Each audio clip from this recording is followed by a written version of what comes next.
Okay, so hello and welcome to the recording for the APC ARMD Advanced Route to Market Demonstrator 3 competition briefing. As just mentioned, this is a pre-recording and a copy of the recording will be available on IFS via the dates page.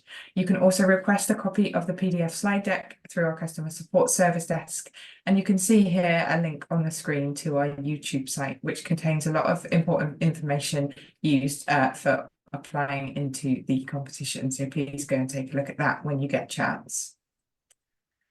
So on today's call, we have myself, Rachel Evans. I'm a competition lead at Innovate UK, and Zoe Hall, who is head of competitions at APC.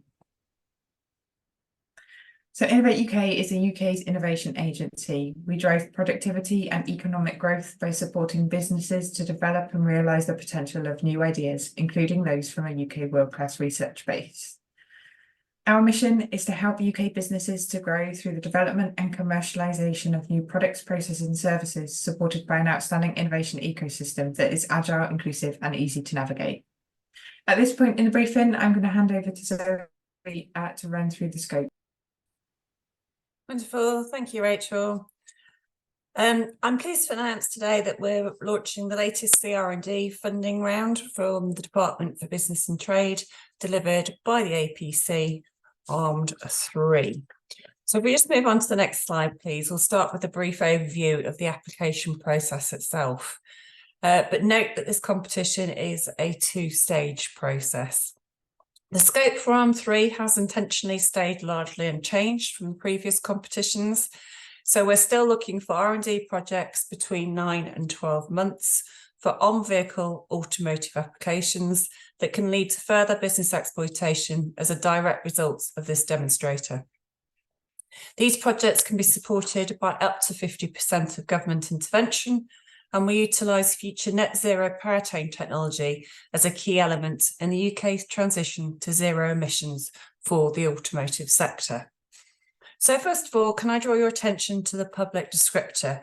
And this needs to be a short description in layman's terms of your project that is public facing and it will be published. So please put a little bit of thought into that. Questions 1 and 2 are mandatory Innovate UK questions, and then the rest of the application is split into 4 parts, as you can see on the slide here. So part 1 looks at the business case through the market opportunity and innovation of the project, both commercially and technically.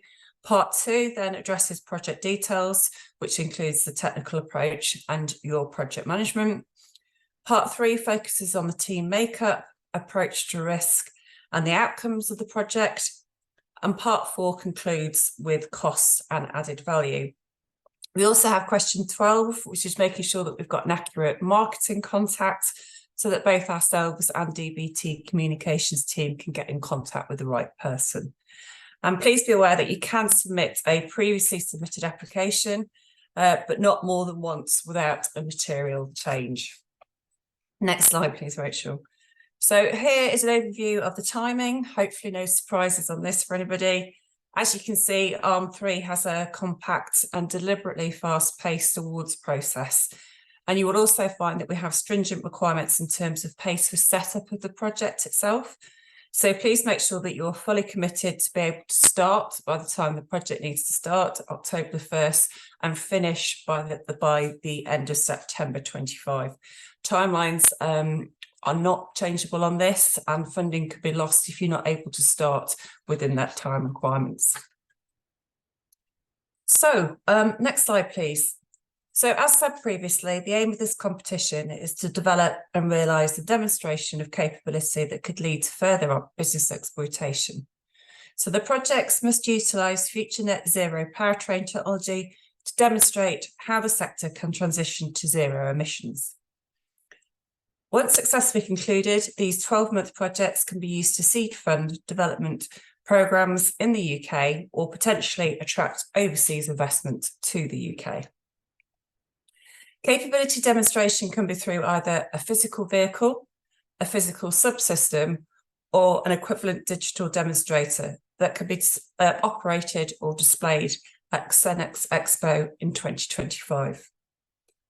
You will see on the left-hand side a key scope criteria here, technical scope criteria, which aligns with the Auto Council strategic technologies. Other scope requirements are as follows. So you can have a grant ask of between 500,000 and 1.5 million. And to clarify, that is grant, not cost, but with a no more than a maximum of 50% funding versus project cost. So just to be clear here, if, for example, you're a single applicant, SME, the maximum intervention rate you can still get is 50%. If you've got an RTO or an academic involved in the project, again, maximum intervention rate is 50%. Project duration must be between 9 and 12 months, and as I say, must start on October the 1st, 2024, and conclude by the end of September 2025, and there are no extensions permissible on this competition. The primary application for technologies developed through the competition should be for the automotive sector, but of course, cross-sector application is valuable. And once successfully concluded, the TRL should be about 5 to 6, and MRL for 4 to 5. Vehicle applications and scope must include on-highway, including last mile, and off-highway, including agriculture and mining, and we are accepting both single entity or collaborative projects. Next slide, please. So on to some further detail, I think next slide. Question 1 and 2 are scored, but are not scored, but do need to be completed. And then we're into the bulk of the application itself. So moving on to question 3, here we're looking at market opportunities. So what you need to think about here is what market opportunities have been identified and how these are going to be exploited. So you need to describe the market dynamics, the competitive conditions which your project seeks to change or take advantage of, and the scale of the potential opportunity. You then need to go on to explain, quantify, and most importantly, provide evidence for the exploitable outputs, the potential market size, the route to market, and the commercial benefits. And that credible route to market must be identified, and here include any letters of support you've received, and explain how the demonstrator will unlock specific market opportunities and accelerate further business growth in both manufacturing and the associated supply chain. Evidence that your project can start and is integral to the business strategy of all the project partners needs to be explained here, and particularly around the exploitation on IPR. And if the technology has potential applications to go into different market sectors, then outline that in this question 3. So moving on to question 4, and that's all about what is innovative about your project. So you must clearly identify the extent to which the project is innovative, both commercially and technically. So describe any new technology your project is seeking to create, develop, or improve, comparing this to what is currently available in the market. Explain how the know-how or intellectual property of the consortium members is likely to be developed as a direct result of this project. And in terms of commercial innovation, explain how existing technology is being applied in either a new way or how it will deliver business benefits to the partners if applicable. If applicable, describe where any areas of technology transfer occur. So, for example, where technology is migrating across other sectoral boundaries, for example. Then on to question 5, which is the technical approach. And this is all about what technical approach is going to be adopted for the successful delivery of this project. So provide an overview in the first instance, including the main objectives of the work to be delivered. You must also provide a descriptor of the current design and development status of the vehicle or component, and describe the structure and content of the technology work packages, together with the main technical design and validation and engineering challenges that you're going to address in each of those work packages. As stated already, in the scope, the TRL at the end of the project should be between 5 to 6 and MRL 4 to 5.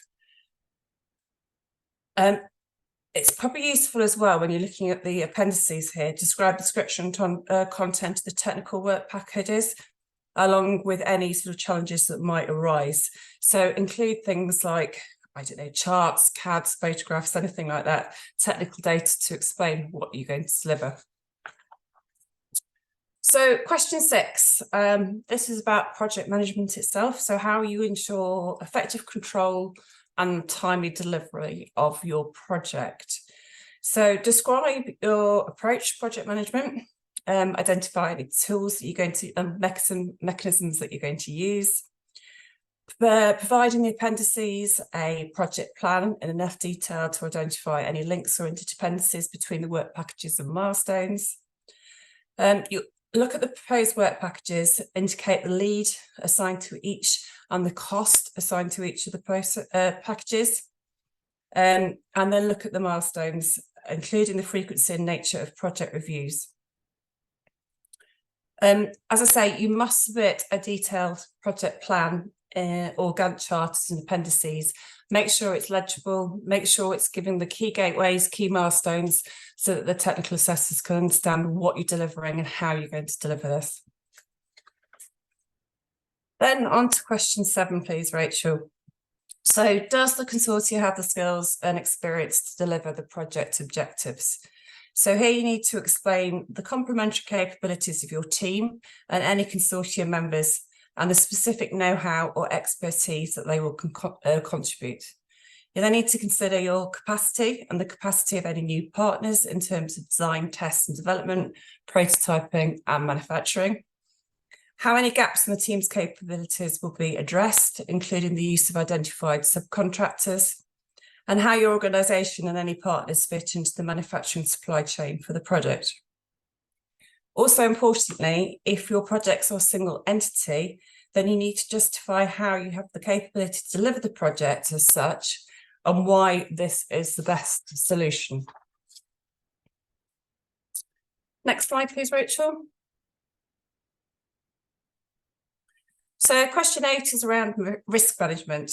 What are the risks affecting the project and how are you going to mitigate them? So here, describe the major risks and the uncertainties of your project, considering it both from a technical, commercial, managerial and environmental view. You then need to explain how you're going to mitigate the risks and the key tools and mechanisms that will be utilised to provide confidence that effective control is in place. You're encouraged to avoid understating risk levels, as this may be interpreted as a failure to recognise the importance of risk management to the success of the project. And as an appendices here, you need to submit a risk register. And again, make sure all the risks, all the key risks are put down. Obviously, there might be additional risks, line items you've got somewhere, but the key risks need to be identified and mitigated in that risk register.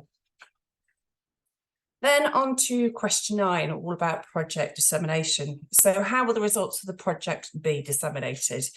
So as I've said already, you will need to deliver a demonstrator at CENEX Expo 2025, and therefore you must provide a clear description of what will actually be delivered to the event, and an accurate description of all aspects of the demonstrator with clear owners and information on who was going to be attending to the CENEX Expo event itself. You also need to include your project planner to disseminate the following successful delivery, and then list or describe how the potential outputs of this demonstrator project can be exploited, such as products or services, processes or applications. So be clear how these outputs will be exploited by both partners and organisations within the projects and beyond where applicable. To note, you will also be required to provide a closeout report and a case study at the end of your funded project should you be successful. Question 10, cost.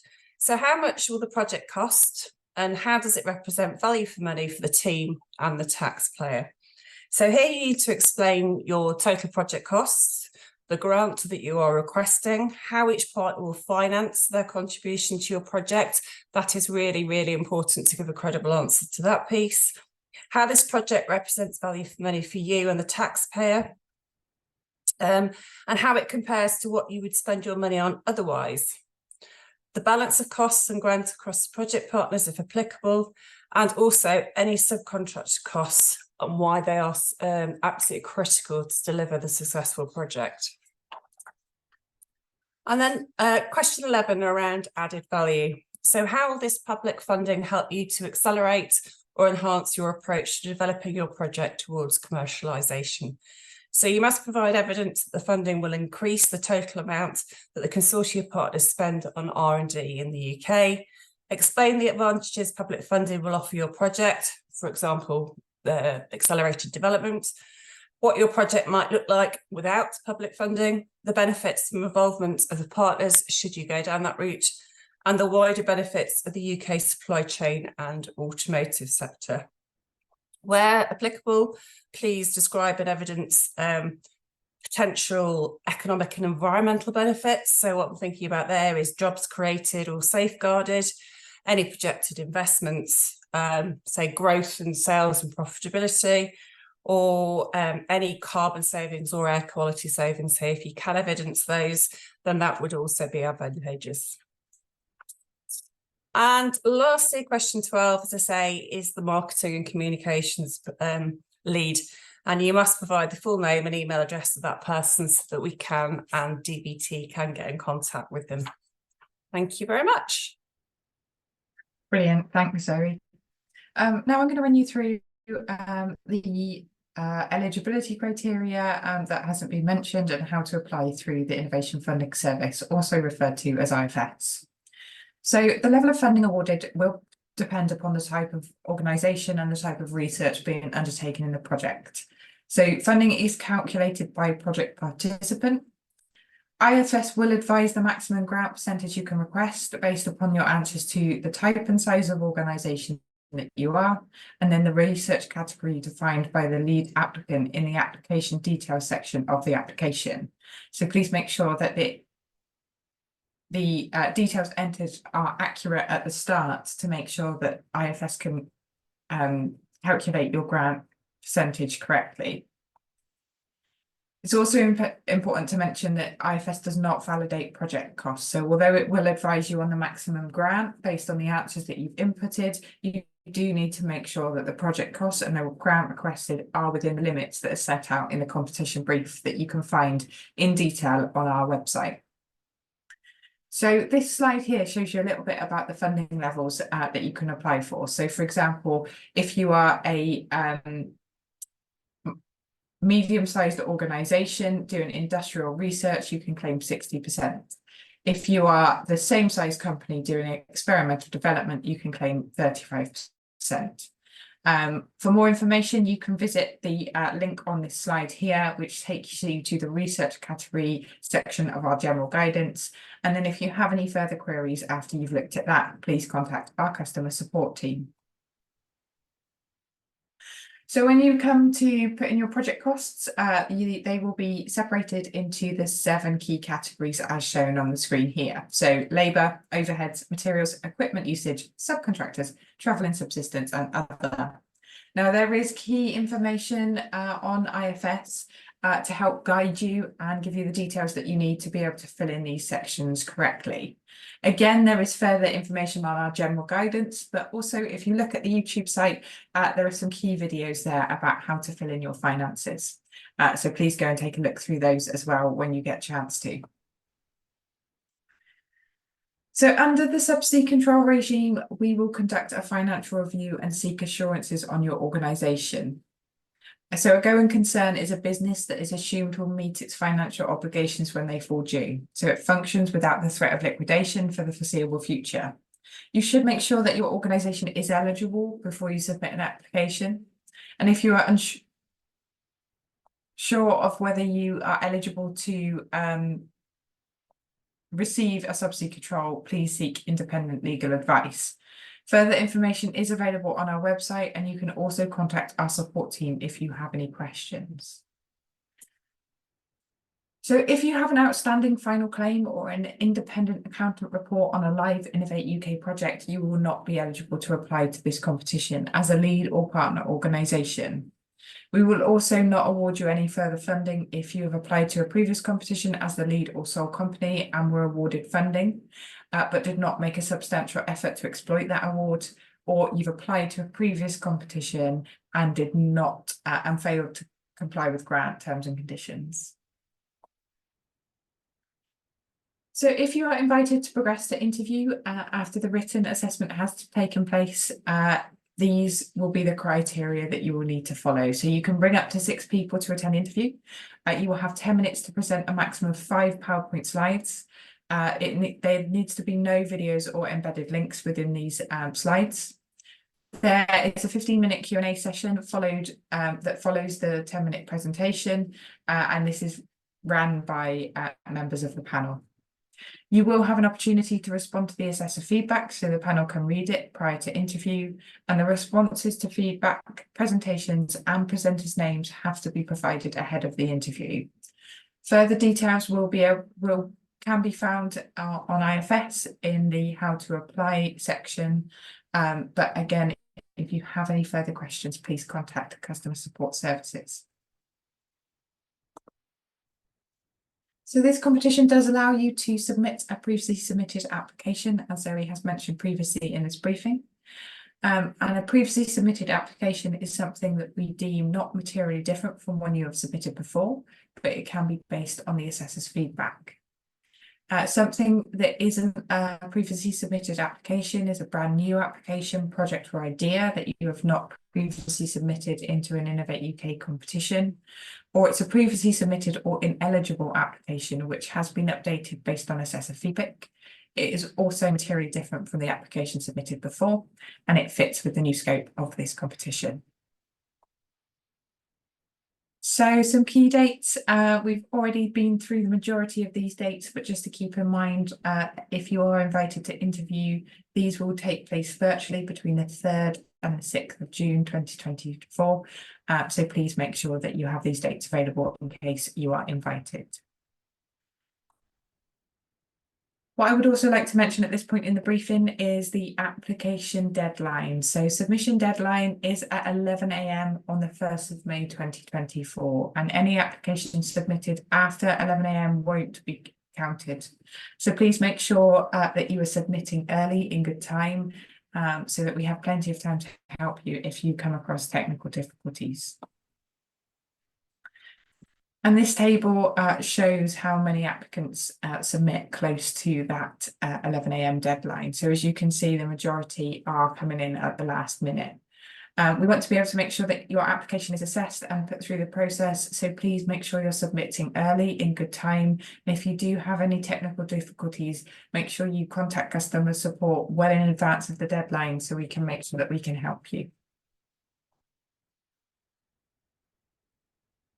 So if you receive a notification saying you have been successful at the assessment stage, you will have a further 8 steps to complete in project setup. This is following the interview and confirmation that you have been successful throughout the competition.